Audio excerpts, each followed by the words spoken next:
Tuan-tuan, simaklah laporan pelapor kredit anda sekurangnya setahun sekali supaya anda tahu di manakah posisi kewangan anda. Adakah senarai hitam atas nama anda? Adakah saman menyaman atas nama anda? Adakah orang lain menggunakan nama anda untuk membuat pinjaman tanpa pengetahuan anda? Dan lebih tepat lagi, sekiranya anda nak tahu berapakah anggaran keboleh pinjaman anda untuk membeli rumah, kereta, pinjaman peribadi dan pinjaman perniagaan, anda boleh dapatkan laporan anda melalui kami, tuan-tuan, di www.mypocket.my.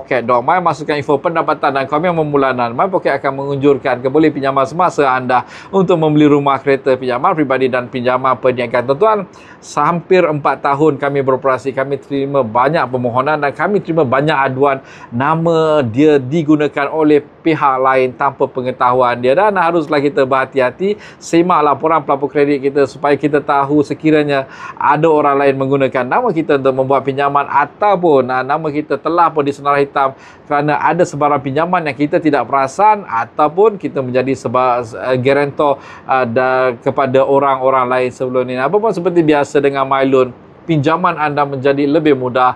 Assalamualaikum, salam sejahtera dan jumpa lagi.